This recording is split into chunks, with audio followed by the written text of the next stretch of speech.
Choose $1 million or one night with me, the powerful CEO hissed. But when the broke single dad said no, the truth his little boy whispered next shattered the entire room. Before we get into the story, comment below where in the world you are watching from today. The evening rush at Joe's Diner brought its usual chaos of clattering plates and sizzling grills.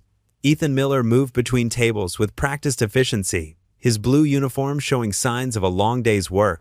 His shoulders ached from hours of carrying heavy trays, but he kept a gentle smile on his tired face. In the corner booth, Luke sat hunched over his math homework, his pencil tapping against the worn tabletop. The 9-year-old's backpack rested beside him, decorated with superhero pins that caught the diner's fluorescent lights. Every few minutes, Ethan would glance over at his son, their eyes meeting in a shared look of understanding. "Order up," called Jerry from the kitchen window, sliding 2 plates of steaming meatloaf onto the counter. Ethan grabbed the plates and headed toward table 6, where a man in an expensive suit sat checking his watch impatiently. The customer's gold cufflinks gleamed as he drummed his fingers on the table. Finally, the man muttered, not looking up from his phone, "I've been waiting forever." "I apologize for the delay, sir," Ethan said, carefully setting down the plates. "Can I get you anything else?" The man in the suit looked up, his face twisted with contempt. "You could try being competent at your job. Some of us have important meetings to get to, not that you'd understand that." From his corner booth, Luke watched the exchange, his homework forgotten. Ethan felt his son's eyes on him and took a deep breath. "I understand completely, sir," Ethan replied evenly. "I hope you enjoy your meal. Please let me know if you need anything else." The man scoffed and turned back to his phone. As Ethan walked away, he heard the customer loudly complain to his dining companion about the help these days. Luke's brow was furrowed when Ethan stopped by his booth. "Dad, why was that man so mean to you?" Ethan slid into the seat across from his son, taking advantage of a momentary lull in customers. "Sometimes people forget that everyone deserves kindness, buddy. Maybe he's having a rough day, or maybe he's forgotten what it's like to work hard for something." "But you're the hardest worker I know," Luke protested, his young face serious. "And you're never mean to anybody." Ethan reached across the table and squeezed his son's hand. "That's because being kind is more important than being right or being rich. Remember what we read in church last Sunday about treating others the way we want to be treated?" Luke nodded slowly. "Even when they're not nice to us?" "Especially then," Ethan said.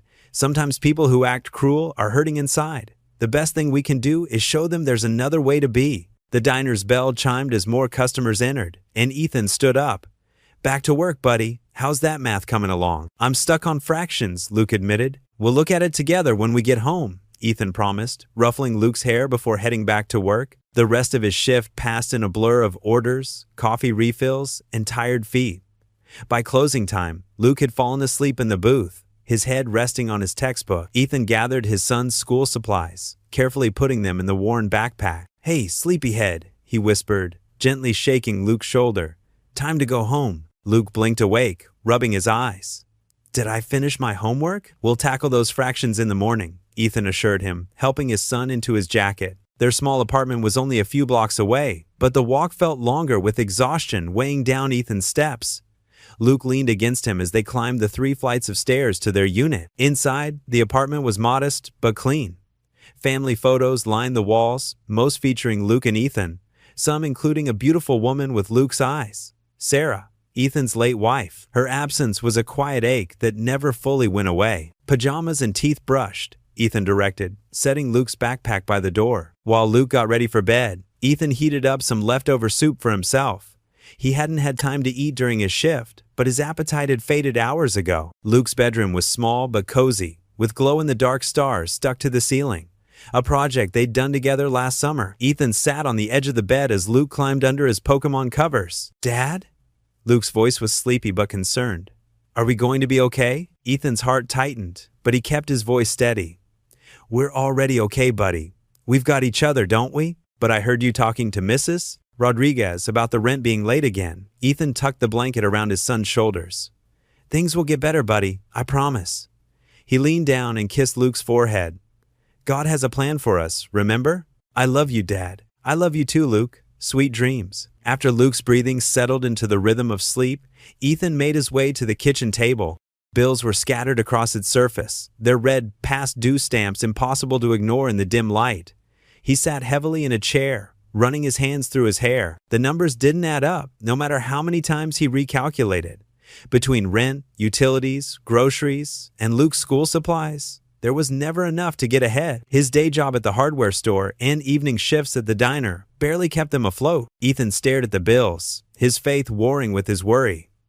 The weight of single parenthood pressed down on his shoulders, but he refused to let it break him. For Luke's sake, he had to keep going, had to keep believing that tomorrow would bring better things. The kitchen clock ticked steadily in the quiet apartment, marking time until another day would begin, bringing with it both challenges and possibilities. Ethan sat alone at the table, surrounded by papers that demanded more than he could give, holding on to hope with the same quiet determination that had carried him through every other difficult night. The morning sun streamed through the diner's windows, catching dust motes in its golden rays.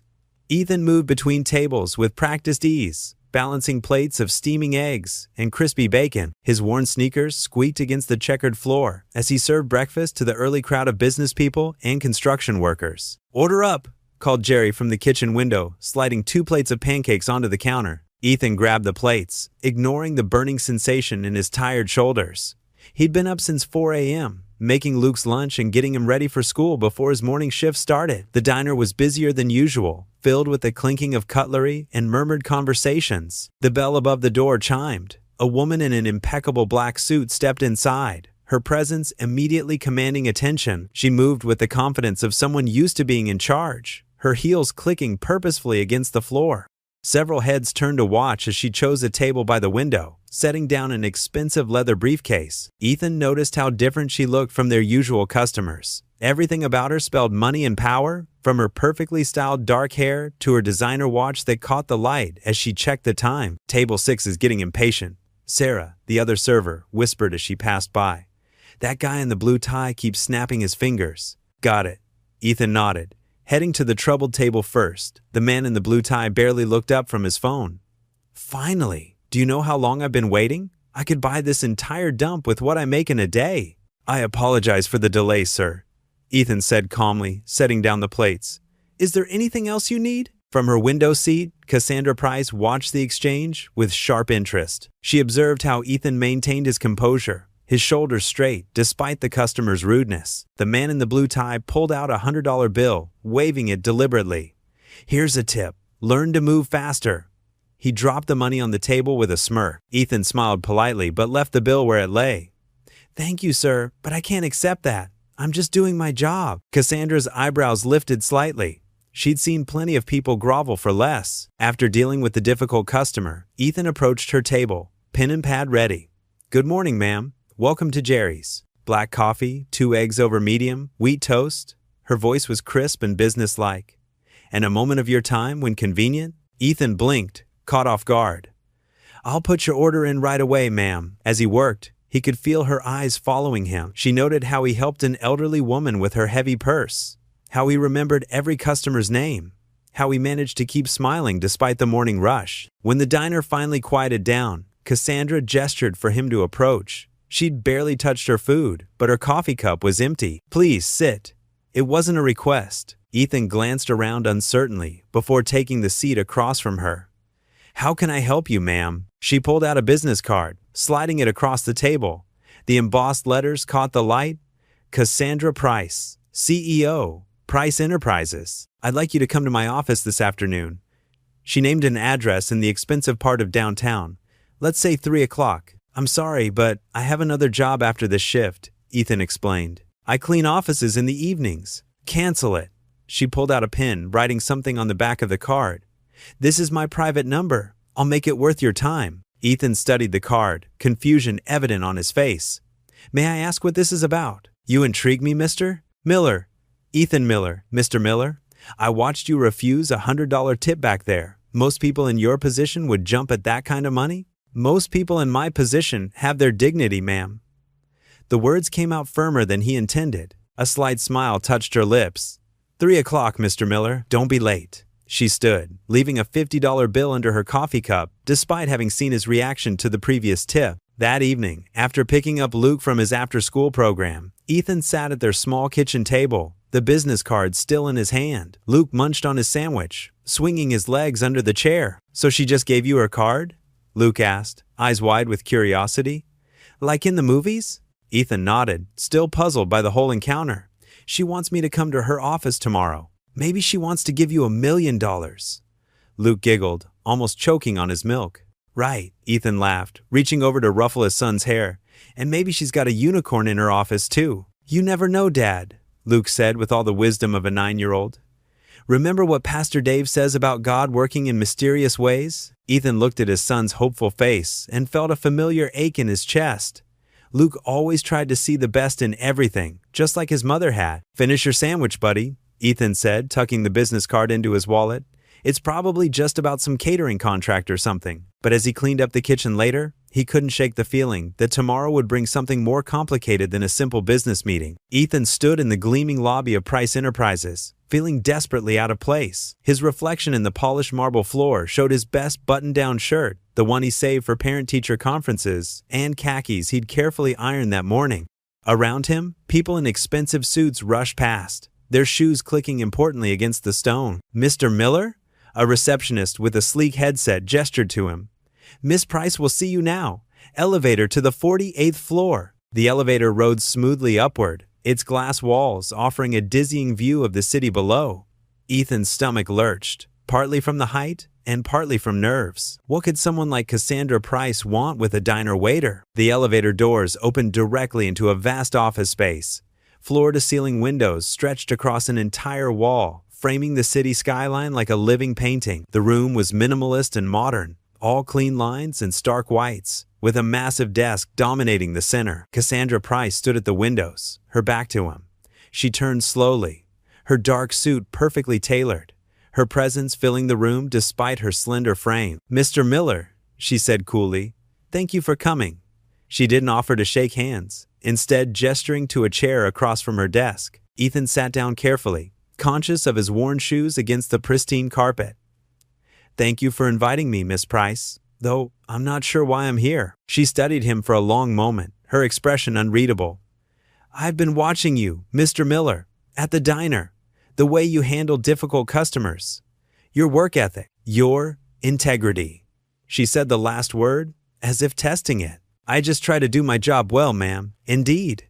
She walked around her desk, perching on its edge closer to him. Tell me, Mr. Miller, what would you do with $1 million? Ethan blinked, caught off guard. I'm sorry, $1 million. Tax-free. Her voice was clinical, like discussing the weather. What would you do with it? He shifted uncomfortably. I don't understand. Is this some kind of survey? No, Mr. Miller. This is a proposition. She leaned forward slightly. I'm offering you a choice. $1 million in cash? She paused, her eyes locked on his. Or one night with me. The words hung in the air like smoke. Ethan stared at her, waiting for the punchline, for hidden cameras to appear. But Cassandra's face remained serious, expectant. This is a joke, he said finally, his voice hoarse. I assure you it isn't. I'm a direct person, Mr. Miller. I don't waste time with jokes. She stood, walking back around her desk.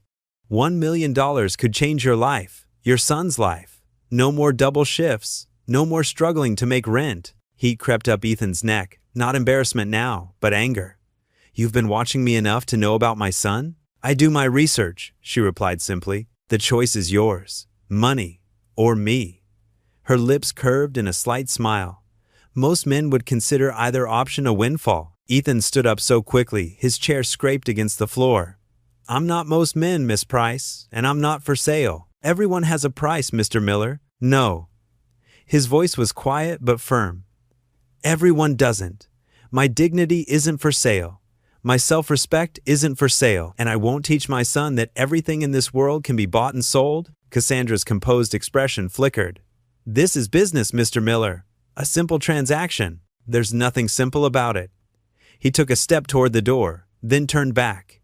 My son looks up to me. Every day, I try to show him what it means to be a good man, to have integrity, to respect yourself and others. His voice shook slightly. I wouldn't trade his respect for all the money in the world, Miss Price. And I feel sorry for anyone who thinks that's foolish. Her face hardened. Don't presume to pity me, Mr. Miller. But Ethan was already striding toward the elevator, his hands clenched at his sides. The door slid open immediately, and he stepped inside without looking back. Cassandra Price stood in her office, staring at the closed elevator doors. For the first time in years, she felt unsettled. Her manicured fingers drummed against her desk as she replayed his words in her mind. No one had ever turned her down before. Not her money, not her body, not her power. She walked to the windows, looking down at the tiny figures moving on the streets below.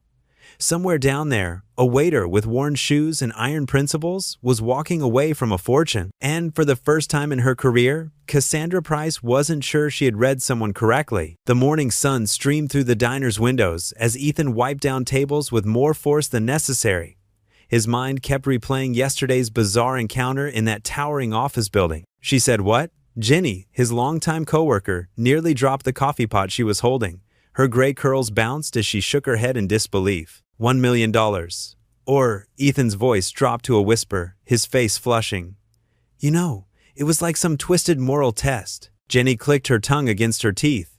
"That Cassandra Price thinks she can buy anything, or anyone. Those rich types live in a different world, honey. I just can't believe someone would." Ethan stopped mid-sentence as the bell above the door chimed. His heart nearly stopped. Cassandra Price stood in the entrance, wearing an elegant navy business suit that probably cost more than his monthly rent. The usual breakfast crowd fell silent, forks freezing halfway to mouths. She strode purposefully to an empty booth, her heels clicking against the linoleum floor. Jenny nudged Ethan with her elbow. "Well, would you look at that? Guess who's slumming it with us common folk today?" "Jenny, please," Ethan muttered, though his hands trembled slightly as he picked up a menu. He approached Cassandra's table, maintaining his professional composure. "Good morning, Miss Price." "Mr. Miller." She looked up at him, her expression surprisingly softer than yesterday. "I was hoping to find you here." "This is where I work," he said simply, holding the menu like a shield. "I'd like to order breakfast," she said, then added more quietly, "and offer an apology." Ethan blinked in surprise. "I'm listening." "Coffee first," she said, and he poured her a cup from the fresh pot he'd just brewed. She took a sip, then continued. "Yesterday was inappropriate. I've spent my career testing people's integrity, but I crossed a line." "You think?" The words slipped out before he could stop them. To his surprise, the corner of her mouth twitched upward. "Your reaction was enlightening. It's rare to meet someone who can't be bought." Other customers were openly staring now, and Ethan shifted uncomfortably. "Miss Price, I should really take your order." "I have a different proposition," she said, pulling a folder from her briefcase. "A legitimate one. My company is launching a community outreach program, and we need a consultant who understands real people, real struggles." Ethan frowned. "I'm not sure I follow." 3 months, part-time advisory role, helping us identify meaningful ways to support working families, single parents, small businesses. She opened the folder, revealing a contract. The pay is substantial, though considerably less than $1 million. This time, her smile held a hint of self-deprecating humor. "Why me?" "Because you have something my usual consultants lack: integrity and actual experience with the communities we're trying to help." She pushed the folder toward him. "Think about it. This could make a real difference, not just for you and your son, but for many families facing similar challenges." Ethan glanced at the proposed salary figure and had to grip the edge of the table. It was more than he made in a year at both his jobs combined. "I don't know anything about corporate consulting," he admitted. "You know about real life. That's what we need." Cassandra took another sip of coffee. "Now, about that breakfast order, what do you recommend?" Throughout her meal, Ethan served other customers while stealing glances at the contract during quiet moments. Jenny kept shooting him meaningful looks, but he avoided her questions. His mind was on Luke, on their struggling budget, on the stack of unpaid medical bills from his wife's final illness. When Cassandra finished her meal, she'd ordered his recommended special and actually cleaned her plate. She left both a generous tip and her business card. "Sleep on it," she said. "Call me tomorrow with your decision." That evening, Ethan sat at his small kitchen table, the contract spread out before him. Luke sat across from him, working on his math homework, but clearly more interested in the papers his father was studying. "Is it from that lady at the diner?" Luke asked, pencil tapping against his notebook. "Yes," Ethan answered honestly. He'd always believed in being truthful with his son, even about difficult things. "She's offered me a temporary job, helping her company figure out ways to help families like ours." Luke's eyes lit up. "That's awesome, Dad. You're so good at helping people." Ethan smiled at his son's enthusiasm. "It would mean some changes. I'd have to cut back hours at the diner, and I'd be working in an office sometimes. But you wouldn't have to work at the hardware store on weekends anymore? Luke asked hopefully. Probably not. Ethan ran a hand through his hair. What do you think, buddy? Should I take it? Luke put down his pencil and looked at his father with those wise eyes that sometimes seemed too mature for a 9-year-old. Remember what you always tell me? That God gives us chances to do good things? Ethan nodded, throat tight with emotion. Well, Luke continued, maybe this is one of those chances. And Dad, he reached across the table and put his small hand over his father's. You're amazing. You'll be great at helping other families. Ethan pulled out his pen, heart full of gratitude for his son's simple wisdom. As he signed his name on the contract, Luke beamed at him. You're amazing, Dad. Looking at his son's proud face, Ethan knew that no amount of money could ever match the wealth of his child's love and trust. He just prayed he was making the right decision for both of them. The glittering chandeliers of the grand ballroom cast a golden glow over the elegantly dressed crowd. Ethan Miller tugged uncomfortably at his borrowed suit collar, feeling out of place among the sea of designer outfits and polished smiles. Beside him, 9-year-old Luke gazed wide-eyed at the spectacular scene, his small hand clutching his father's. Dad, this place is huge, Luke whispered, his blue eyes taking in the marble columns and crystal decorations. It's like a castle. Ethan squeezed his son's hand. Remember what we talked about, buddy? Best behavior tonight. I know, Dad. I'll be good. Luke's serious nod made Ethan smile despite his nerves. They hadn't expected anything this grand when Cassandra invited them to what she'd called a small company event. The charity gala was clearly anything but small. Waiters in crisp black uniforms weaved through the crowd carrying silver trays of fancy appetizers that Luke kept eyeing hopefully. Mr. Miller, Cassandra's voice cut through the ambient chatter. She appeared before them in a midnight blue evening gown, her usual sharp business attire transformed into something softer, though her posture remained commanding. I'm glad you could make it.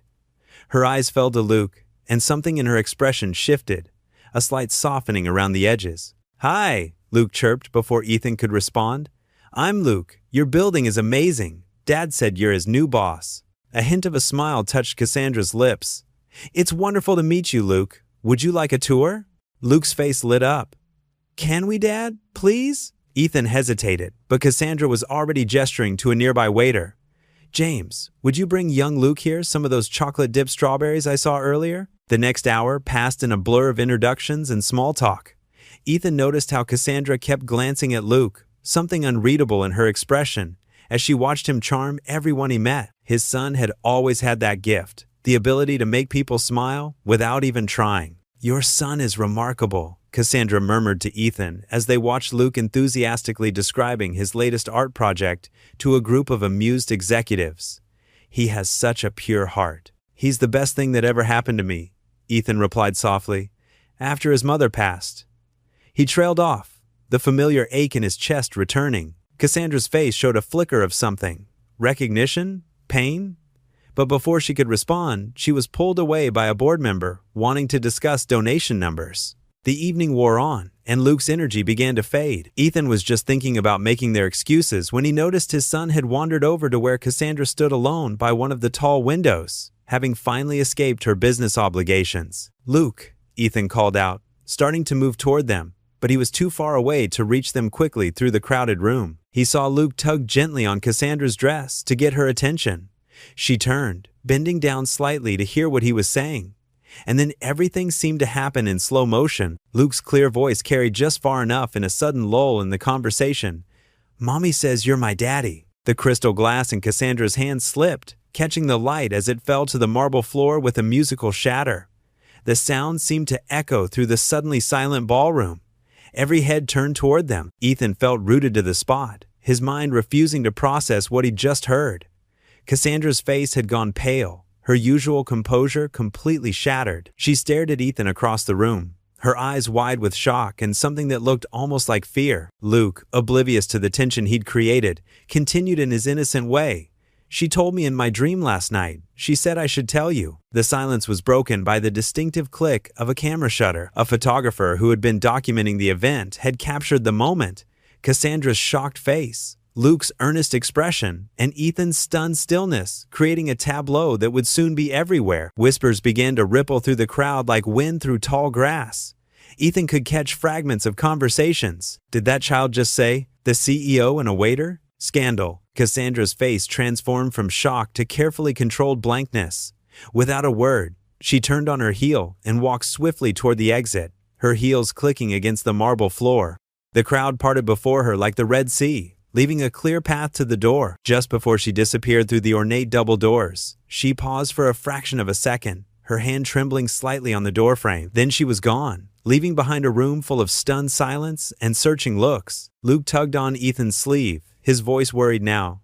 "Dad, did I say something wrong?" Ethan couldn't find his voice to answer. He just pulled his son close, his mind racing with questions he wasn't sure he wanted answered. The photograph would be tomorrow's headlines, but right now, all he could think about was his late wife's face and wonder what secret she'd taken with her. The whispers grew louder, and phones began to appear in hands around the room. Ethan could feel the weight of hundreds of eyes on him and Luke, could sense the story already taking shape in people's minds. But none of that mattered as much as the confusion in his son's eyes and the earth-shattering implications of those innocent words. "Mommy says you're my daddy." The evening that had started with such simple intentions had transformed into something that would change all their lives forever.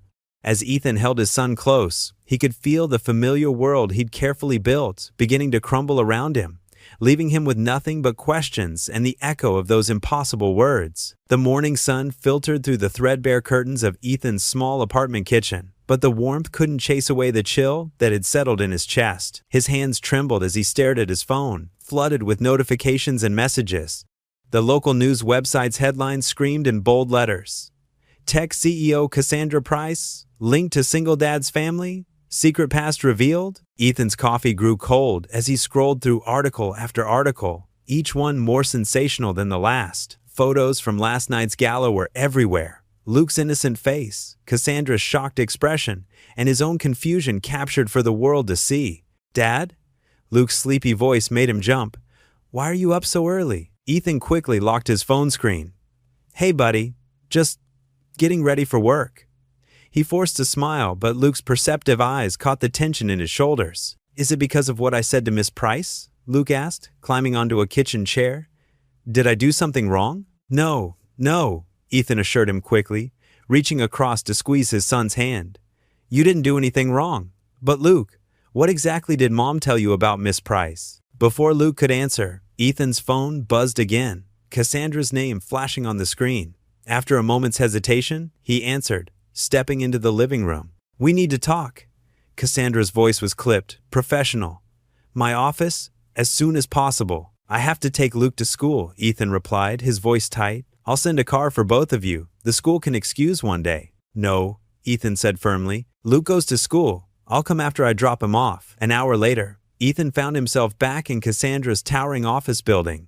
The receptionist, who'd barely acknowledged him days before, now watched him with poorly concealed curiosity. News traveled fast. Cassandra stood at her floor-to-ceiling windows when he entered, her reflection showing the same immaculate composure as always. But when she turned, Ethan caught a flicker of something else. Uncertainty, perhaps even fear. "Your wife, Sarah," Cassandra began without preamble, "worked here 10 years ago." Ethan's breath caught. Sarah had never mentioned working for Price Technologies.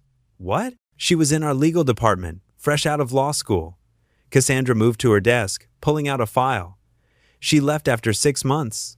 I barely knew her personally." "Then why would she tell Luke you're his?" Ethan couldn't finish the sentence. Cassandra's perfectly manicured fingers drummed on her desk. "There must be some misunderstanding. Perhaps Luke misheard something, or—" "Stop!"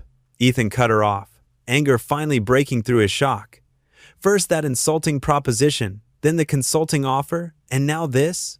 What kind of game are you playing?" "This isn't a game," Cassandra snapped, her own composure cracking. "I'm as shocked as you are. I didn't." "Did you know?" Ethan demanded. "When you made that $1 million offer, did you know who I was? Who Luke was?" "No." Cassandra's voice rose. "I didn't even recognize your last name until last night. Miller isn't exactly uncommon." Outside the office, phones were ringing constantly. Through the glass walls, Ethan could see people trying to appear busy while obviously straining to hear their conversation. "I need the truth," Ethan said, lowering his voice. "All of it. Sarah never mentioned working here. Never said anything about you. Why would she tell Luke something like that?" Cassandra sank into her chair, looking suddenly vulnerable. "I really don't know, but I'll have HR pull all her old files. There must be some explanation. A knock interrupted them. Cassandra's assistant poked her head in. Miss Price? The board is requesting an emergency meeting, and there are several reporters in the lobby. Clear my schedule, Cassandra ordered, and get security to escort them out. She turned back to Ethan. Give me time to look into this, please. But Ethan was already heading for the door. Just stay away from Luke until we figure this out. He's confused enough already. When Ethan arrived at school to pick up Luke that afternoon, he found his son sitting alone on the playground bench, other children whispering nearby. Luke's shoulders were hunched, his usually bright face clouded. Hey, sport, Ethan said gently, sitting beside him. Rough day? Tommy said his mom saw us on the news, Luke mumbled. He asked if Miss Price was my real mom. His bottom lip trembled. But that's not true, right? Mom was my mom. Ethan's heart clenched. Of course she was, buddy. Your mom loved you more than anything in this world. Then why did she say Miss Price was my daddy? Luke's voice cracked. I don't understand. Ethan pulled his son close, feeling him shake with confused tears. I don't understand either, Luke, but we'll figure it out together, okay? I promise. That night, after finally getting Luke to sleep, Ethan sat in the dim light of his bedroom. In his hands, he held a worn photo album. Sarah's smile beamed up at him from their wedding photos, her eyes bright with love and promise. He traced her face with gentle fingers. What didn't you tell me? He whispered to the photograph. What secrets did you take with you? The smiling face in the photo offered no answers, only the echo of memories that suddenly felt incomplete. Ethan's throat tightened as he realized that the truth, whatever it was, might change everything they thought they knew about their family. The sharp rap of knuckles on wood echoed through Ethan's apartment just as he finished wiping down the kitchen counter. He froze, recognizing the commanding pattern of the knock. Luke looked up from his spot on the worn couch, cartoon momentarily forgotten. Dad, someone's at the door. Ethan dried his hands on a dish towel, his jaw tightening. Through the peephole, he saw exactly who he expected. Cassandra Price, looking decidedly out of place in his modest apartment building hallway, in her tailored business suit. When he opened the door, she stood there clutching 2 brown paper grocery bags, her usual confidence wavering slightly. May I come in? Ethan hesitated, then stepped aside. The contrast between Cassandra's polished appearance and his apartment's shabby furniture made him acutely aware of every worn spot and scuff mark. Hi, Miss Price. Luke called out cheerfully from the couch, seemingly immune to the tension. Hello, Luke. Cassandra's voice softened noticeably when addressing the boy. She turned to Ethan and held up the bags. I thought, well, I brought some groceries. We don't need charity, Ethan said stiffly. It's not charity, it's... Cassandra paused, obviously struggling to find the right words. Consider it an apology for the media circus. Luke bounced over, peering into one of the bags. Dad, look, they have those fancy cookies you never let me get. Despite himself, Ethan felt his resolve cracking at his son's excitement. Fine, you can put them on the counter. Cassandra moved toward their small kitchen, her designer heels clicking against the linoleum. She began unpacking the bags with methodical precision. Fresh vegetables, quality meat, those expensive cookies Luke had spotted, and more. I was about to make dinner, Ethan said, still standing awkwardly by the door.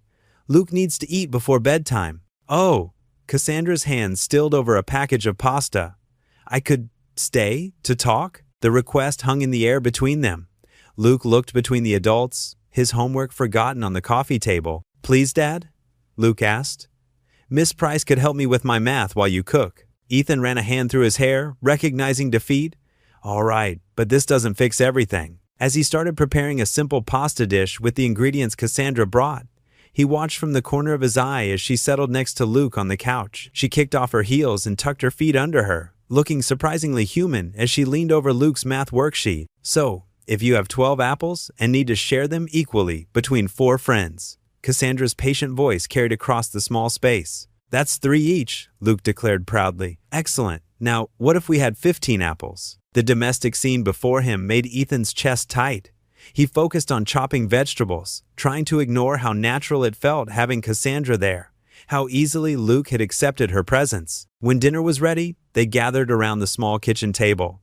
Luke chatted happily about school, seemingly oblivious to the underlying tension between the adults. This is really good, Dad, Luke said between bites. Miss Price, did you know my dad used to work in a real restaurant kitchen? I didn't. Cassandra looked genuinely interested, her earlier corporate mask completely gone. "What happened?" "The restaurant closed," Ethan said quietly. "Right after Sarah, after my wife passed. It was a rough time." Cassandra's fork paused halfway to her mouth.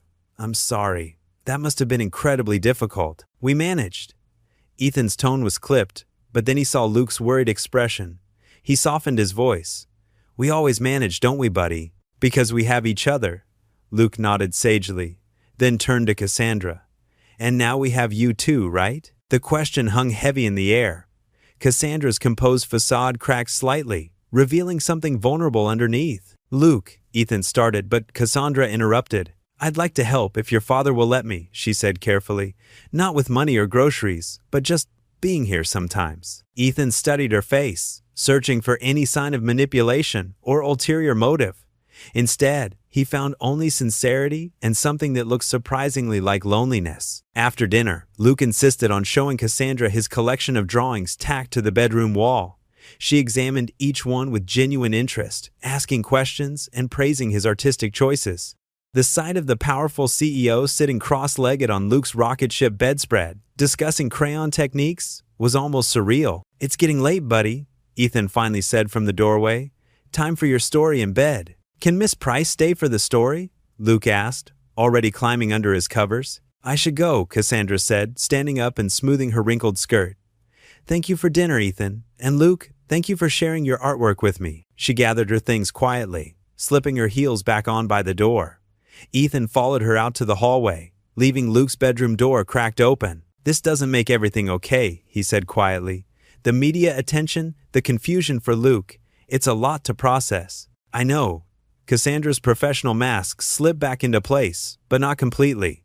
"I'll have my PR team handle the press. No one will bother you or Luke." She turned to leave, but paused at the building's window, which offered a clear view into Luke's bedroom. Inside, Ethan had settled into the familiar routine, sitting on the edge of Luke's bed with a worn copy of The Little Prince. His voice carried faintly through the glass as he read. Luke's eyes already heavy with sleep. Cassandra stood transfixed, watching the tender scene. Something stirred in her chest, an ache she hadn't allowed herself to feel in years. The sight of their simple, loving ritual made her magnificent penthouse feel suddenly cold and empty in comparison. She touched the glass lightly, her manicured fingers leaving the faintest impression on the window pane, then turned and walked away into the gathering darkness. The morning sun streamed through the floor-to-ceiling windows of Price Enterprises' executive boardroom, casting long shadows across the polished mahogany table.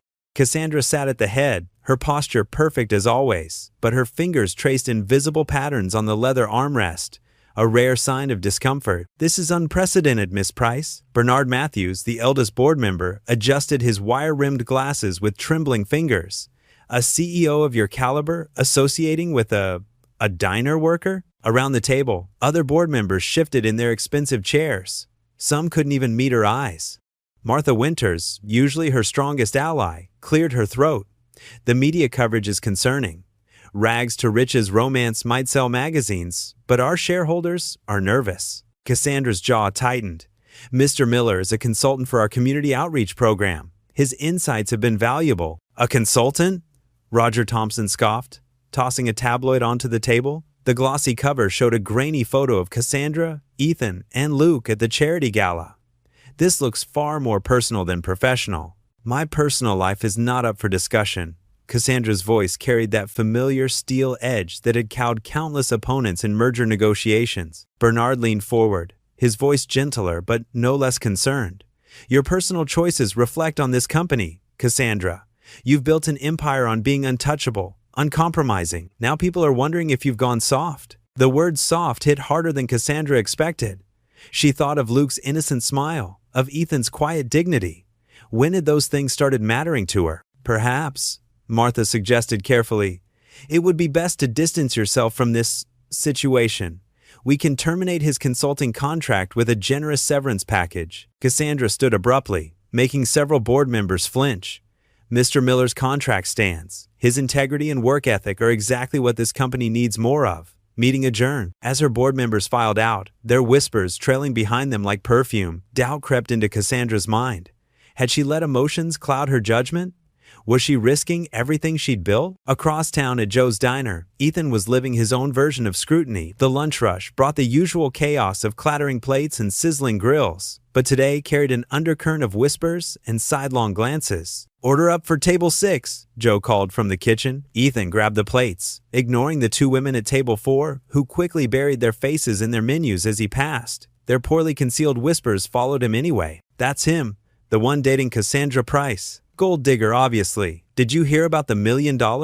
Ethan's hands trembled slightly as he set down the plates at table 6, but his voice remained steady. "Can I get you folks anything else?" A businessman in an expensive suit looked up from his phone, smirking. "Hey, if you're dating Cassandra Price, why are you still waiting tables? Trouble in paradise?" The other diners fell silent, watching. Ethan felt heat rise in his neck, but he remembered Luke's admiring eyes. What example would he set by losing his temper? "Your coffee's getting cold, sir," Ethan said quietly. "Let me warm that up for you." He moved through the rest of his shift with mechanical precision, each whisper and snicker bouncing off his determined focus. When a teenage girl asked for a selfie to show her friends she'd met Cassandra Price's boyfriend, he politely declined and recommended the apple pie instead. Unknown to Ethan, Cassandra watched this scene unfold from her parked car across the street. She told her driver to take a detour after the board meeting, needing to clear her head. Instead, she found herself studying Ethan through the diner's large windows. She observed how he handled each snide comment with grace, how he continued to smile genuinely at children and elderly customers who treated him normally. When a customer deliberately spilled their coffee and blamed him, Ethan simply cleaned it up without complaint, though Cassandra could see the tension in his shoulders. In her world of corporate takeovers and power plays, she'd forgotten what real strength looked like. Here was a man who could have taken her $1 million, who could have used their connection for fame or advantage, but instead chose to maintain his dignity through honest work, despite the humiliation. A knock on her car window startled her. Joe, the diner's owner, stood there with 2 takeout cups of coffee. Cassandra lowered the window. "Thought you might want some coffee while you're keeping watch," Joe said, handing her the cups.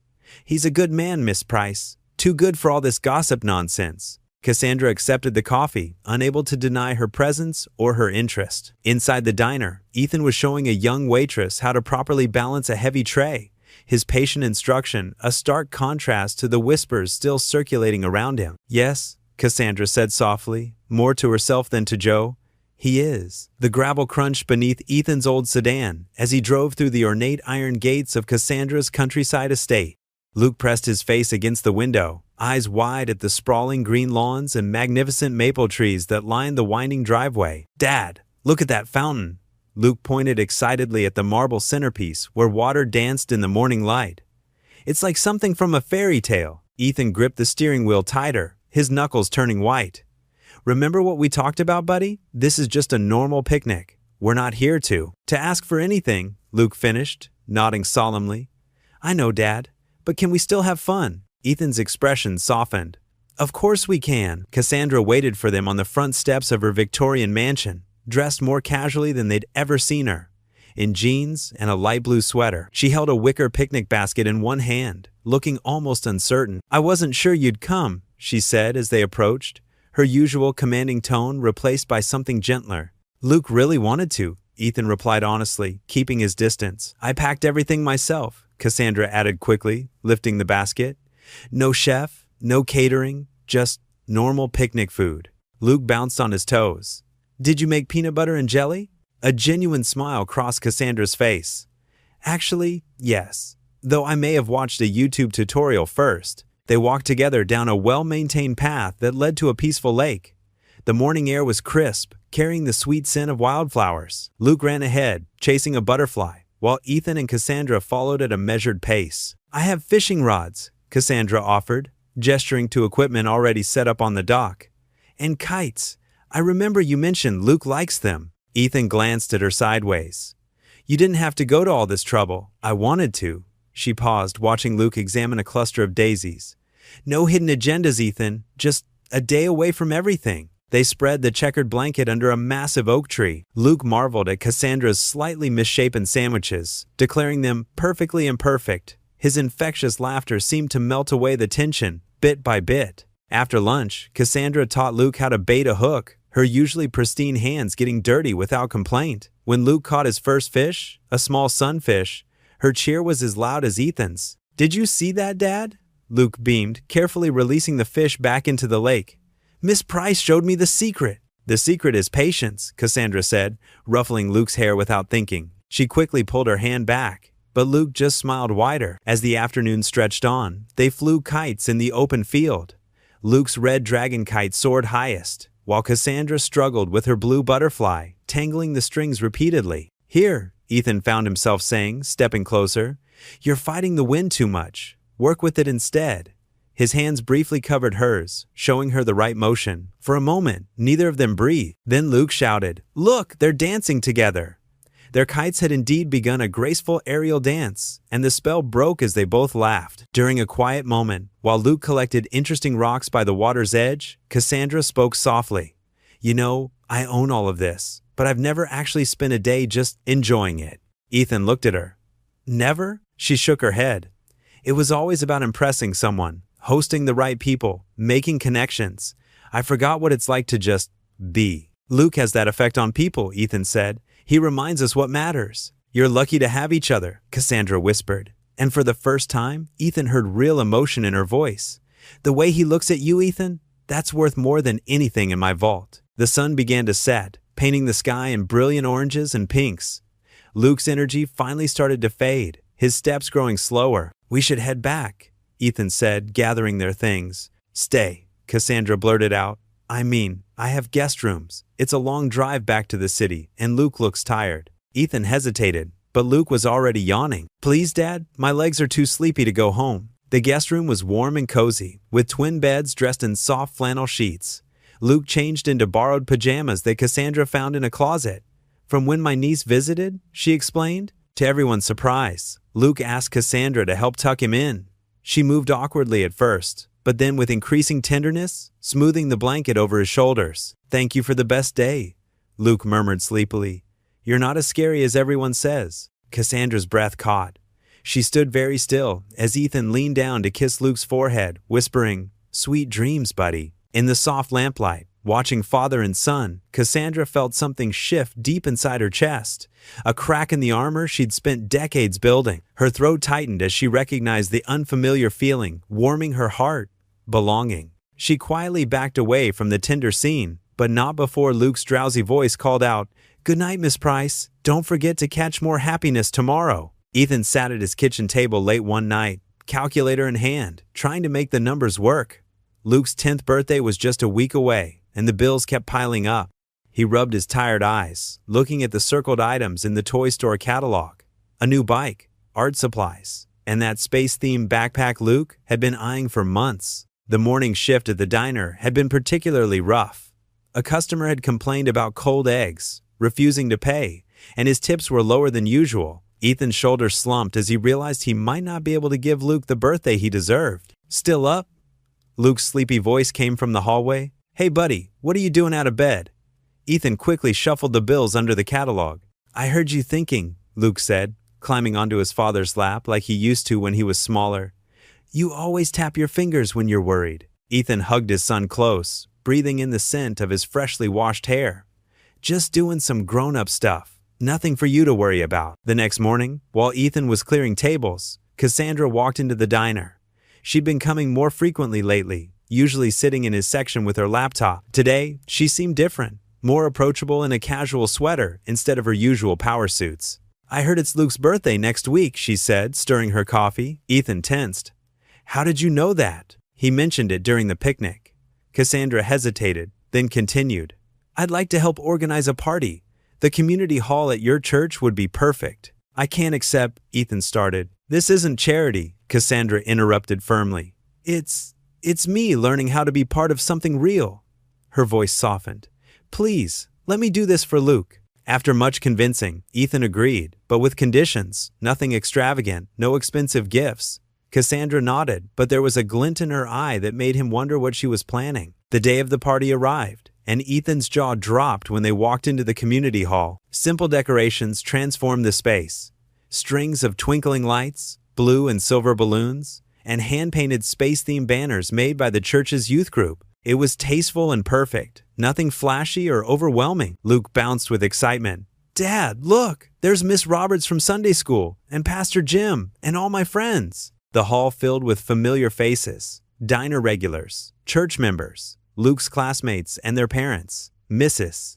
Thompson from the bakery brought her famous chocolate cake, decorated with stars and planets.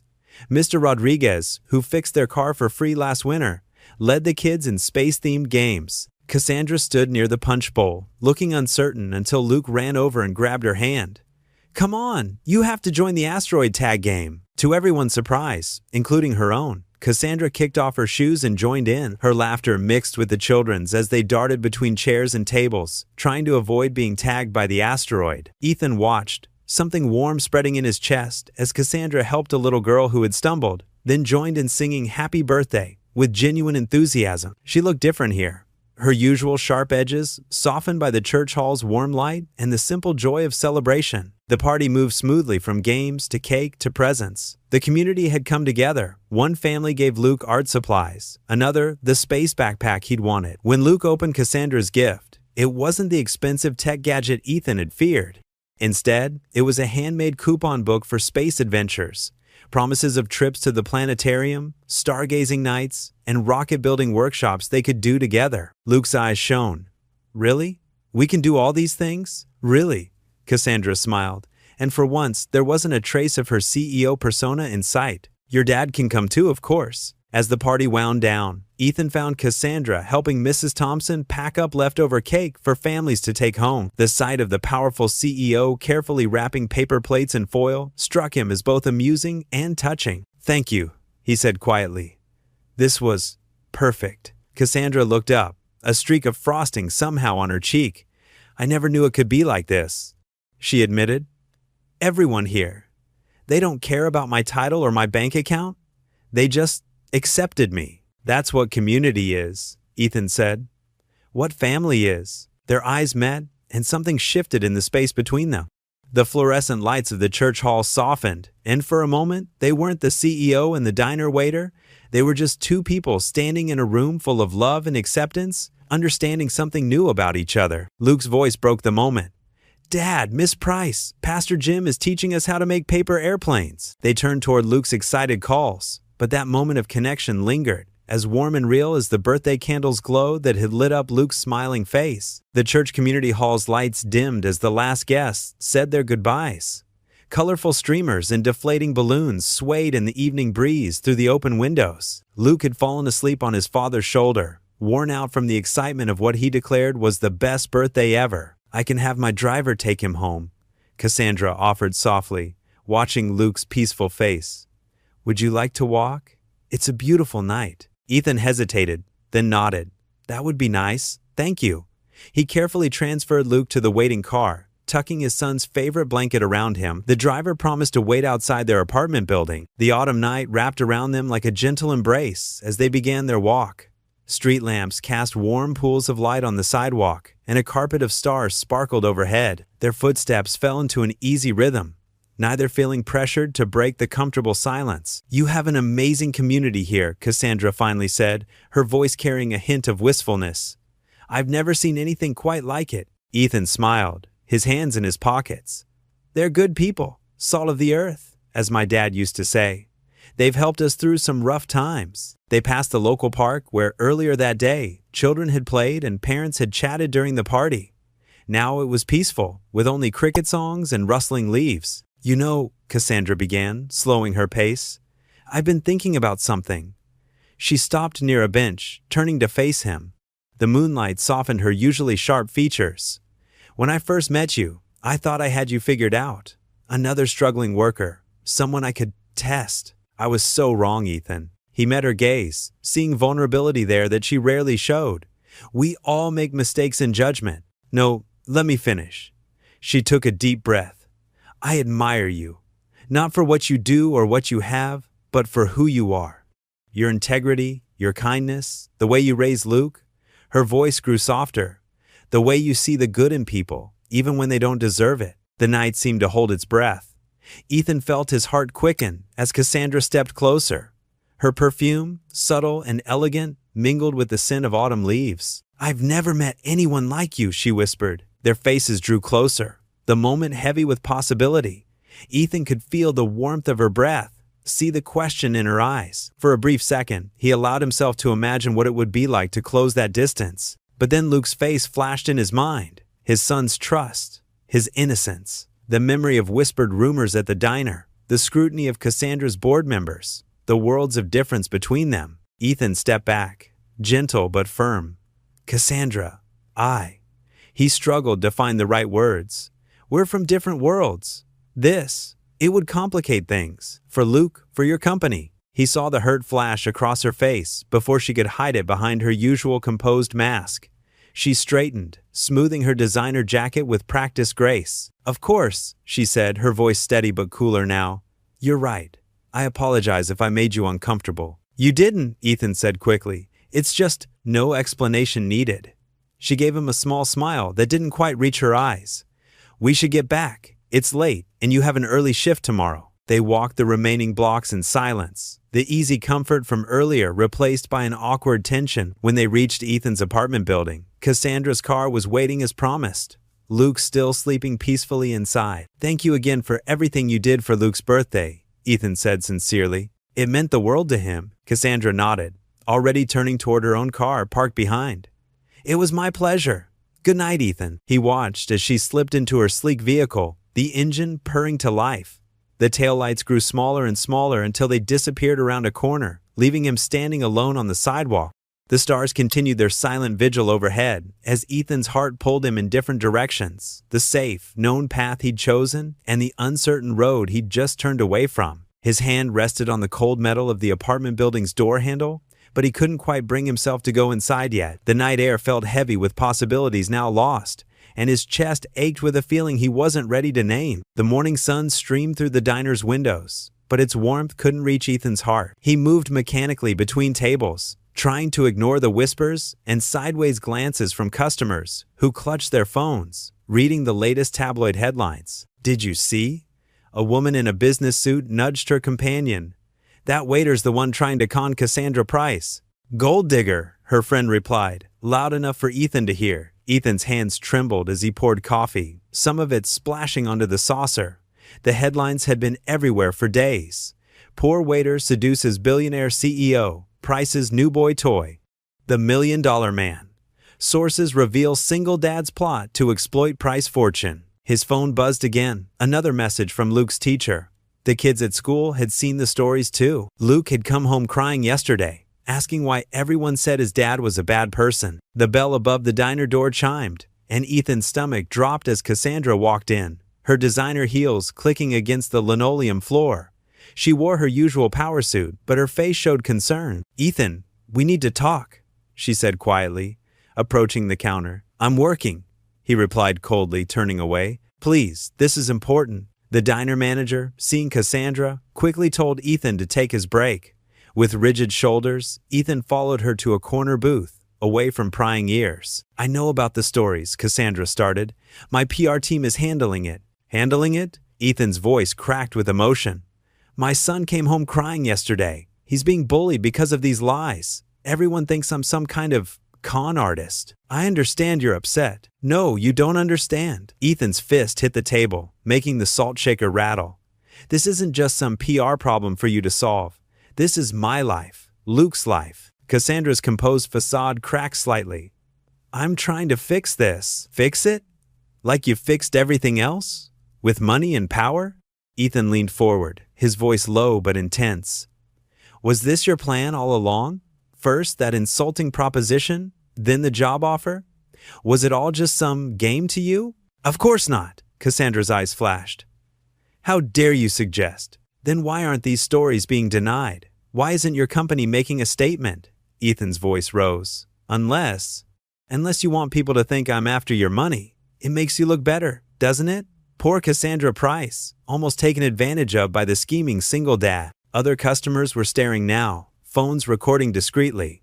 Cassandra noticed and tried to calm the situation. "Ethan, please, let's discuss this somewhere private." "Why? Afraid of more bad publicity?" The bitterness in his voice was painful. "You know what? I was wrong to ever trust you, to think you'd changed." Just then, they heard a small gasp. Both turned to see Luke standing there, his backpack clutched to his chest. He must have come straight from school to the diner, as he sometimes did. Luke? Ethan's anger melted into concern. Buddy, you shouldn't be here right now. But Luke's eyes were filled with tears, darting between his father and Cassandra. Why are you fighting? Is it because of me? No, sweetie. Cassandra reached for him, but Luke stepped back. Everyone at school says Dad only pretends to like you because of money. Luke's voice quivered. They say I'm just a mistake. That's why you didn't want me before, right? The color drained from Cassandra's face. Luke, am I just a mistake to you both? Luke's words came out in a sob. Ethan moved quickly to his son's side, pulling him close. You were never a mistake, Luke. Never. But Luke pushed away from him too, tears streaming down his face. Then why is everyone saying such mean things? Why can't we just be happy? The diner had gone silent, all eyes on their drama.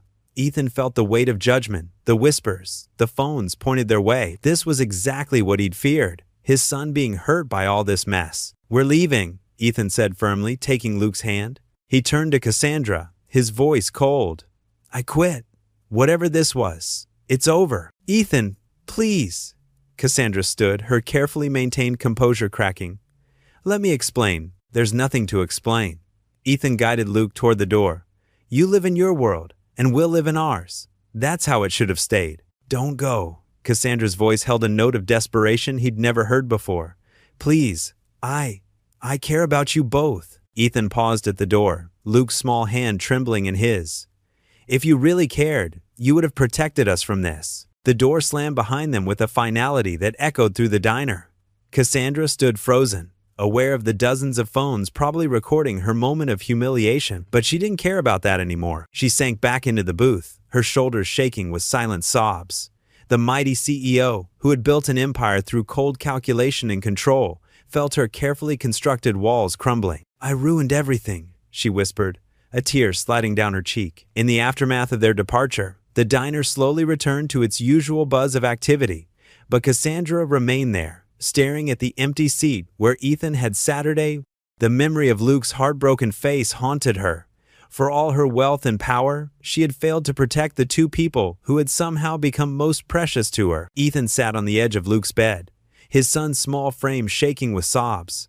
The bedroom's dinosaur nightlight cast gentle shadows on the wall, but couldn't chase away the darkness in their hearts. Luke clutched his stuffed bear, a gift from his late mother, pressing it tight against his chest. Am I really just a mistake? Luke whispered between hiccups. Ethan's heart cracked at those words. He pulled Luke closer, wrapping him in a protective embrace. Listen to me, buddy. You are the greatest blessing in my life. You're not a mistake. You never were, and you never will be. Luke wiped his nose with his sleeve.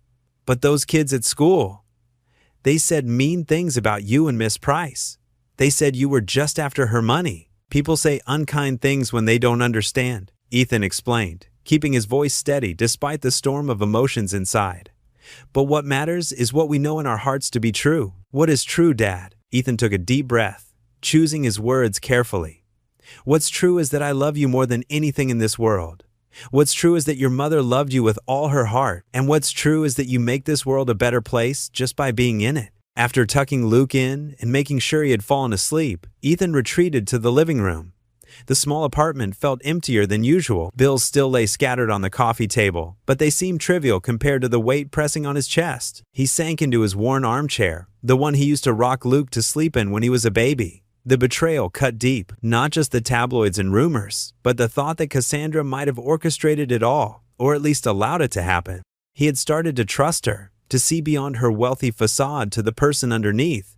Now he wondered if it had all been an illusion. Ethan's eyes fell on the small wooden cross hanging on the wall, a wedding gift from his late wife's parents. He clasped his hands together, bowing his head. Lord, he whispered, his voice rough with emotion, I need your guidance.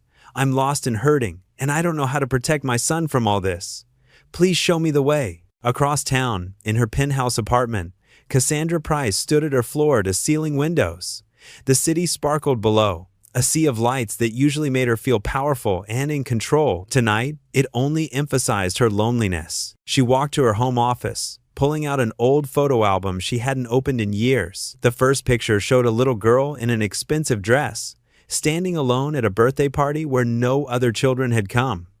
Her parents had been too busy with their social obligations to notice her tears. Page after page told the same story: material wealth and emotional poverty. Christmas mornings with presents but no family gathered around. School achievements with no one to proudly display them to. She had built her empire on that foundation of loneliness, turning her pain into drive, her emptiness into ambition. Now, seeing Luke's tears earlier that day had shattered something inside her. In his innocent face, she saw herself, a child caught in the crossfire of adult complications. In Ethan's disappointed eyes, she recognized the same judgment she'd always feared, that she wasn't worthy of real connection. Cassandra moved to her private chapel, a room she had included in her penthouse design but rarely used. The space was pristine, untouched, like her own faith. She knelt awkwardly on the cushioned bench, unsure how to begin. "I don't know if I remember how to do this properly," she whispered to the silence. "I've spent so long believing I could control everything, but I can't control hearts. I can't force love or trust. Please, help me understand what to do." Her phone buzzed incessantly with messages from board members and PR teams, all demanding her attention, all wanting to know how she would handle the scandal. She ignored them all. Instead, she moved to her desk and opened her laptop. The resignation letter started to take shape under her fingers. To the board of directors, "After careful consideration, I hereby tender my resignation as Chief Executive Officer." But her fingers stilled on the keyboard. Was this really the answer? Running away, just like her parents had done whenever things got emotionally complicated? No, redemption wouldn't come from grand gestures or dramatic exits. Cassandra looked at Luke's birthday party photo on her desk, the one moment when she had felt truly part of something real. The joy in his eyes, the warmth of the church community, Ethan's genuine smile. She couldn't buy that kind of happiness, and she couldn't earn it by martyring herself either. She closed the laptop slowly, a different kind of resolution forming in her mind. For the first time in her life, she needed to learn how to fight for something other than power or profit. She needed to fight for forgiveness, for understanding, for the chance to make things right. But as she sat there in the growing darkness, she realized she had no idea how to begin. All her business acumen, all her wealth and influence, meant nothing in the face of a broken trust and a wounded heart. She would have to find a different way, a better way, to prove herself worthy of the family she had begun to love. The night stretched long before both of them. Ethan, in his modest apartment, finding comfort in his faith and his son's peaceful breathing, and Cassandra in her luxurious penthouse, learning that true wealth couldn't be measured in dollars and cents. Their prayers, though separated by miles and circumstances, shared the same core of hope and hurt, each seeking guidance for the uncertain path ahead. The marble lobby of Price Enterprises buzzed with anticipation. Camera crews jostled for position, their equipment casting harsh lights across the polished floors. Security guards in dark suits maintained a careful perimeter around the podium, bearing the company's silver logo. Board members filed in, their whispers echoing off the walls. Something was different about this press conference. No one had been briefed beforehand. Even Janet Wheeler, the head of PR, stood off to the side with an unusually worried expression, checking her tablet repeatedly. At precisely 9 a.m., Cassandra Price emerged from the elevator. The usual clicks of camera shutters filled the air, but the photographers lowered their cameras in surprise. Gone was her trademark power suit. Instead, she wore a simple navy blue dress, her hair pulled back in a soft knot. Her heels clicked steadily across the floor as she approached the podium. The board members exchanged concerned glances. Thomas Bradford, the senior director, leaned forward in his chair, his knuckles white against the armrest. Cassandra adjusted the microphone, her movements deliberate. The crowd fell silent. "Good morning," she began, her voice clear but gentler than usual. "I've called this press conference to make an announcement that may surprise many of you." She paused, taking a deep breath. A camera flashed. "Effective immediately, I am stepping down as CEO of Price Enterprises." The lobby erupted in gasps and exclamations. Reporters shot to their feet, hands raised. Bradford half rose from his chair, his face red. Cassandra raised her hand for silence. "For 20 years, I've measured success in dollars and cents. I've built walls of wealth around myself, thinking they would protect me from the emptiness I felt inside." Her voice wavered slightly, but she pressed on.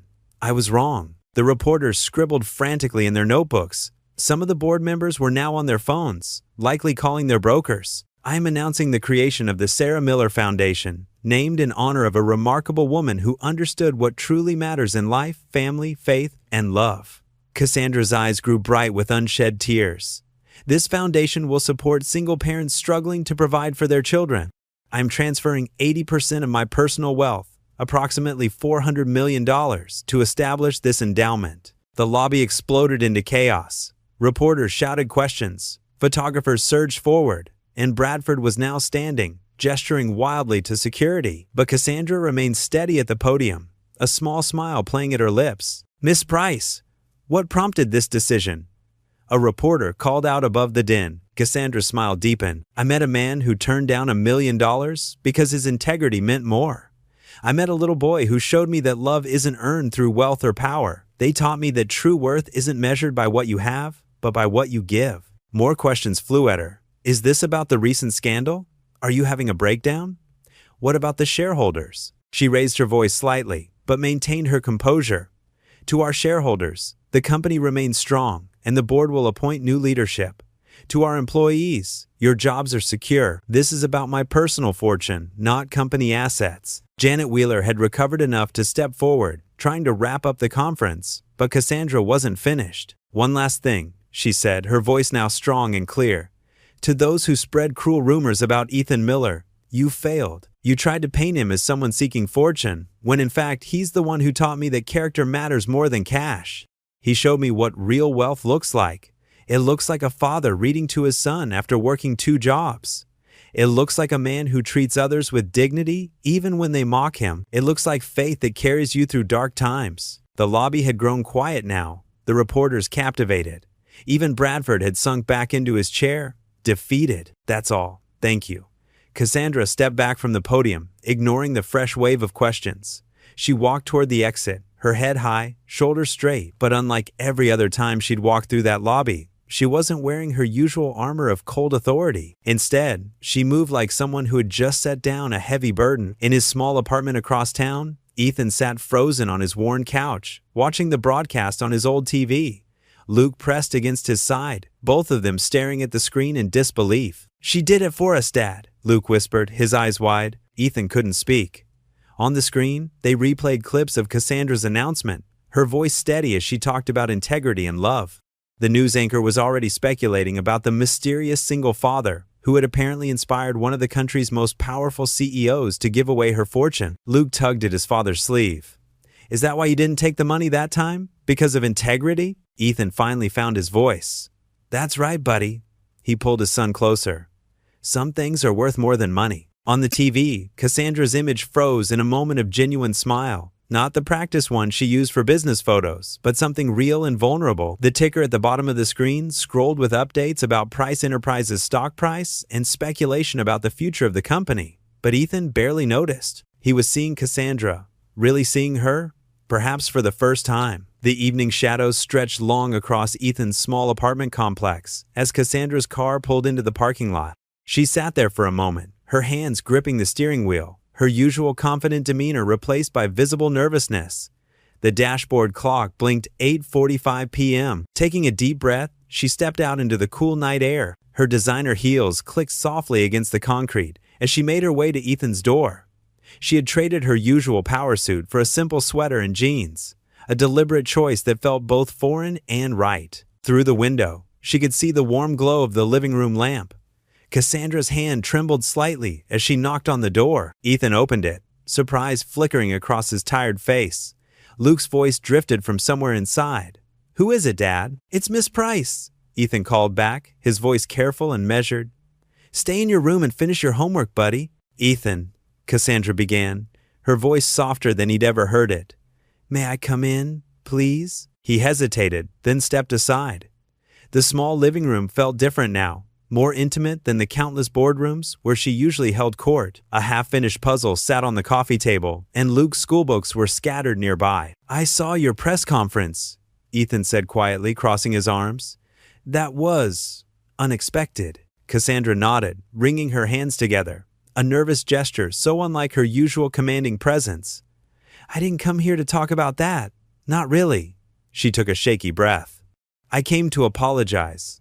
Not with grand gestures or money, but just Me.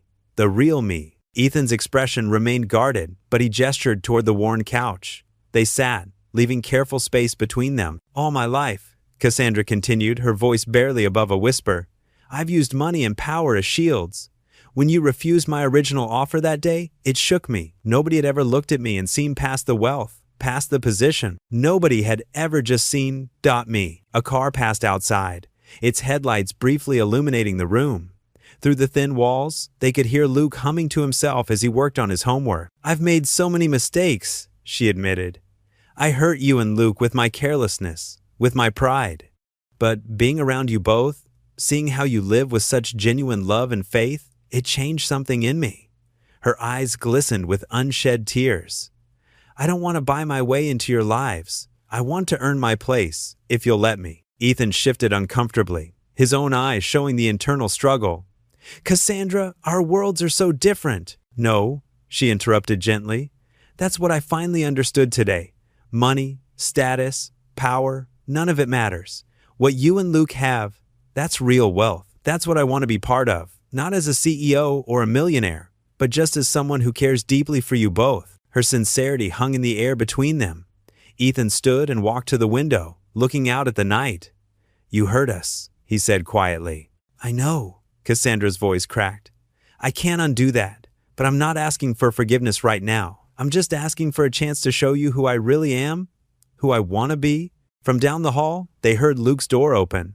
Dad, can I have a glass of water? Just a minute, buddy, Ethan called back, his voice warm despite the tension. Cassandra stood, smoothing her jeans nervously. I should go. But Ethan. She reached into her purse and pulled out a simple envelope. This isn't money or a contract. It's just a letter I wrote, explaining everything I feel. Read it when you're ready. She placed the envelope on the coffee table next to Luke's puzzle. I meant what I said at the press conference, but not because I wanted attention or praise. I did it because meeting you and Luke showed me what really matters in life. And it's not what I've spent my whole life chasing. Ethan walked her to the door, his expression softened but still uncertain. I don't know what to say. You don't have to say anything, Cassandra replied quietly. Just know that whatever happens, my heart is here. Not my money or my influence, just my heart. As she stepped into the hallway, Luke's voice called out again. Dad, good night, Ethan, Cassandra whispered. Ethan watched her walk away, her shoulders straight but vulnerable in a way he'd never seen before. The envelope on his coffee table seemed to glow in the lamplight, holding words he wasn't sure he was ready to read. Slowly, he closed the door behind her, the soft click echoing in his chest. He leaned against it for a moment, torn between the hurt of the past and the possibility of tomorrow. Coming, Luke, he called out, pushing himself away from the door. But his eyes lingered on the envelope, and something in his heart shifted ever so slightly. The church basement hummed with activity as volunteers prepared the evening meal for the homeless. Steam rose from large pots of soup while the scent of fresh bread filled the air. Cassandra Price, dressed in jeans and a simple sweater instead of her usual designer suits, stood at a serving station with a ladle in hand. Her perfectly manicured nails were hidden beneath plastic serving gloves as she carefully portioned out bowls of hot soup. Thank you, dear, an elderly woman said as Cassandra handed her a bowl. The warmth in the woman's eyes touched something deep inside Cassandra. You're welcome, she replied softly, meaning it more than she ever had in her corporate life. From the doorway, Ethan watched silently. He'd been volunteering at the soup kitchen for years, but today he hung back, observing the woman who had turned both their lives upside down. Gone was the cold CEO who had once tested him with an impossible choice. In her place stood someone different, someone who smiled genuinely at each person she served, who listened to their stories with real interest. She's been here every day this week, whispered Mrs. Martinez, the soup kitchen coordinator, as she stepped up beside Ethan. Shows up early, stays late, doesn't complain about the work. Whatever changed in that woman's heart, it seems real enough to me. Ethan nodded slowly, watching as Cassandra helped an old man with a cane find a seat. She pulled out his chair, made sure he was comfortable, then brought him an extra roll when he mentioned being especially hungry. Luke tugged at Ethan's hand. Dad, can we go help, please? Ethan hesitated, but Luke's eager face won him over. All right, buddy, let's go. They made their way to the serving line, Luke practically bouncing with excitement. Cassandra noticed them approaching, and her face lit up at the sight of Luke, though uncertainty flickered in her eyes when she met Ethan's gaze. Hi, Miss Price, Luke called out cheerfully. "Hello, Luke," she answered warmly. Then more cautiously, "Hello, Ethan. Need an extra pair of hands?" Ethan asked quietly. Relief washed over her face.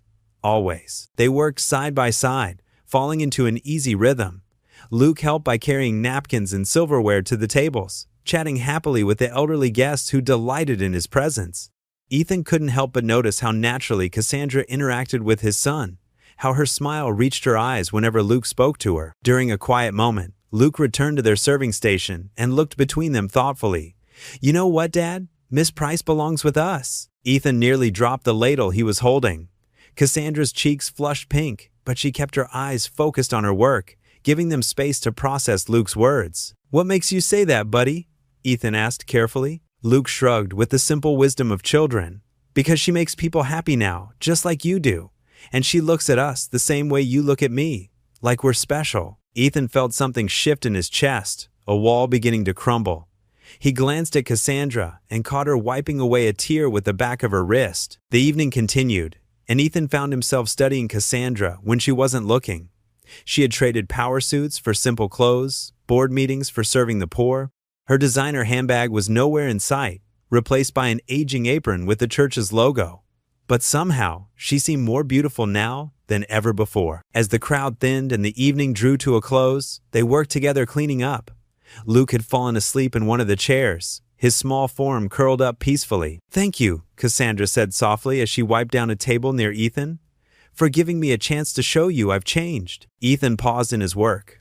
"Why did you really do it? Give up everything?" She was quiet for a moment, considering her words carefully.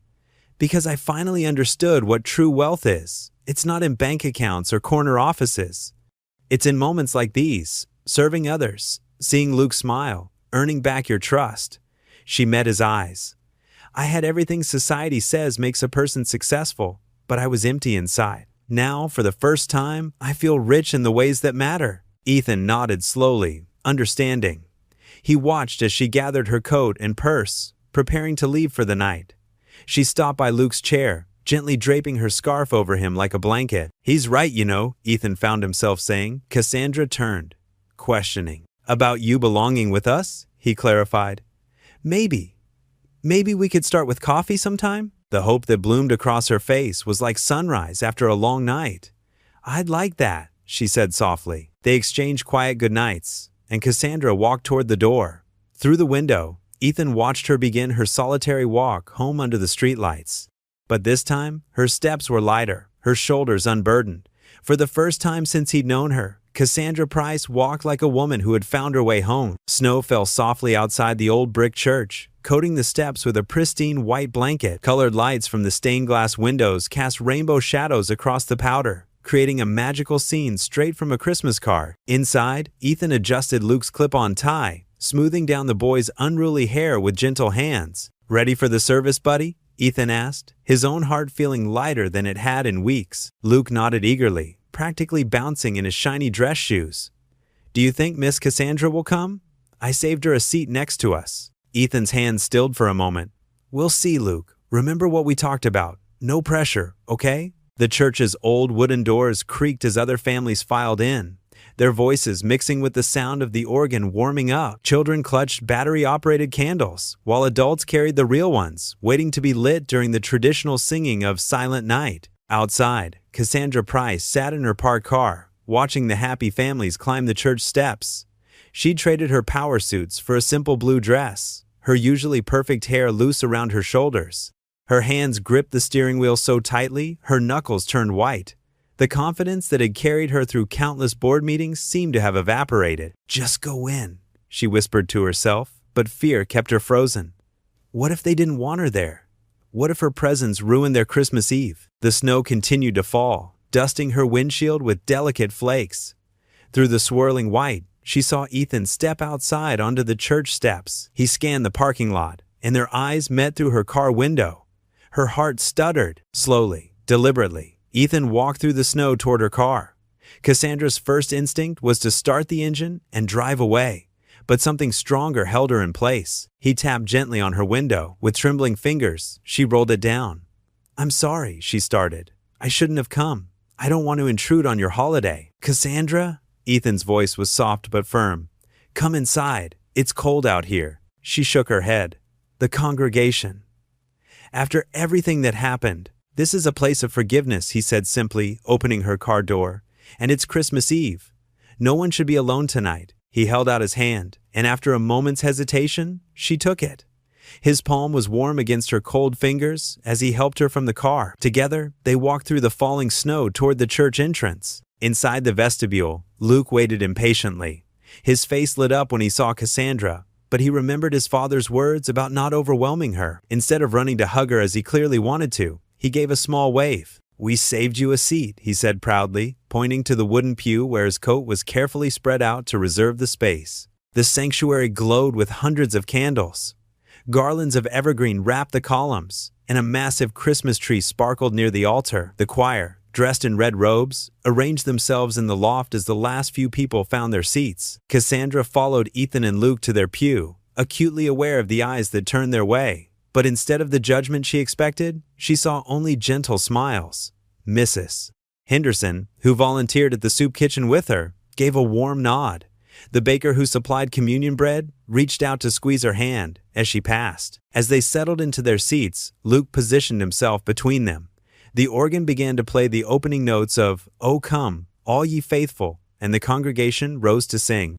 Cassandra stood, her voice barely a whisper at first, but growing stronger as Luke's clear, childish tenor rang out beside her. The service progressed with familiar carols and readings from Scripture. When it came time for prayers, Cassandra found herself kneeling alongside Ethan and Luke. The wooden kneeler was hard against her legs, so different from the cushioned luxury she was used to. But as she bowed her head, she felt a peace she'd never known in all her years of corporate success. The pastor's words washed over her. "On this holy night, we remember that love came down to earth in the form of a child, that the greatest gifts often come in the most humble packages, that no heart is beyond redemption, and no soul is beyond grace." Tears pricked at Cassandra's eyes.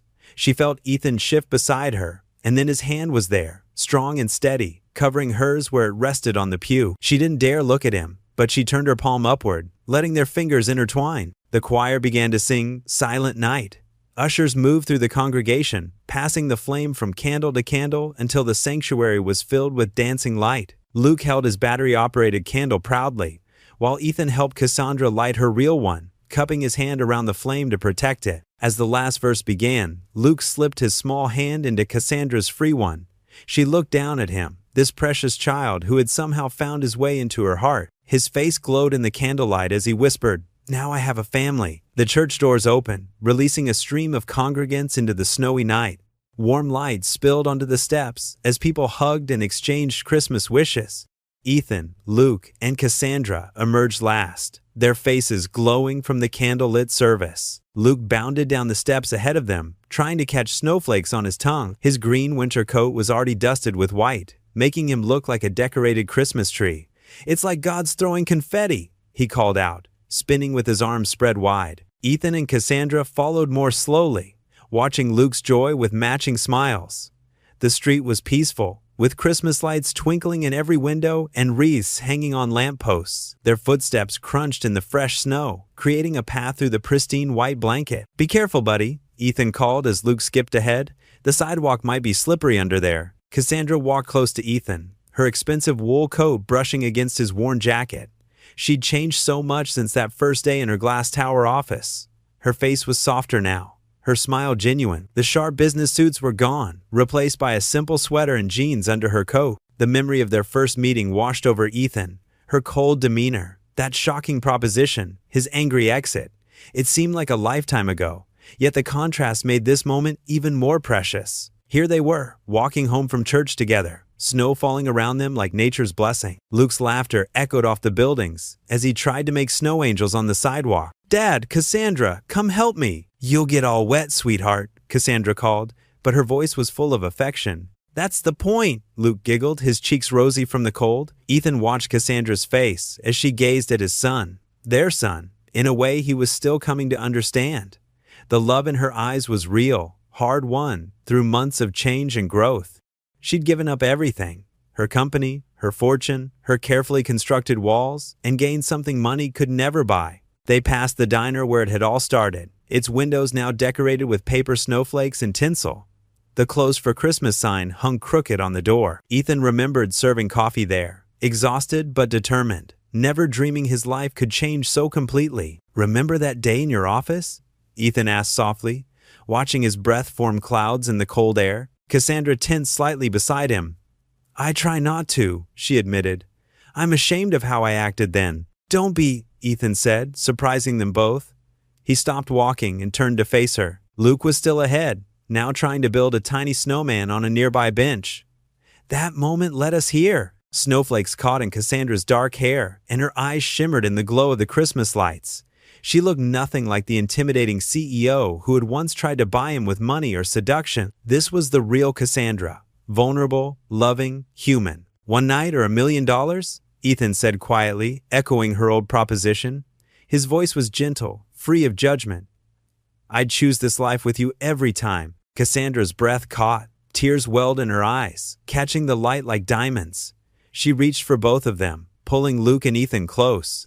Her tears fell freely now, but her smile was radiant. "I never knew," she whispered, her voice thick with emotion. "I never knew life could be this rich." Luke squirmed between them, not understanding the weight of the moment but feeling its warmth. "Group hug," he declared, squeezing them both tight. They stood there in the falling snow, their little family circle complete. Around them, Christmas carols drifted from a nearby house. And somewhere, a church bell tolled midnight. The sound rang clear and sweet across the quiet town, marking the official start of Christmas Day. "We should get inside before we freeze," Ethan said finally, though he was reluctant to break the moment. They walked the last block to their apartment building, their footprints making 3 parallel trails in the snow. The old building steps creaked under their feet, but tonight, even that familiar sound seemed musical. Ethan unlocked their apartment door, and warm air rushed out to meet them. Inside, their small Christmas tree twinkled in the corner, its modest decorations glowing like precious gems.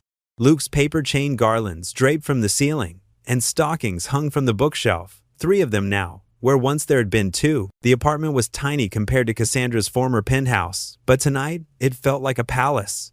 Their laughter echoed off the walls as they shed their wet coats and boots. Luke immediately ran to check if Santa had come early. He hadn't, while Cassandra moved to the kitchen to make hot chocolate. The scene was simple but perfect. Luke's excited chatter, Cassandra warming milk on the stove, the multicolored lights from the tree painting patterns on the walls. Here was a wealth that couldn't be measured in dollars or stock prices. Here was everything that mattered. What would you do if you were in their place? Comment your answer below, and let's see how you'd rewrite the ending. If you enjoyed the story of Ethan Miller, I handpicked the next story that you will enjoy. Please don't miss this one. Click here to watch it.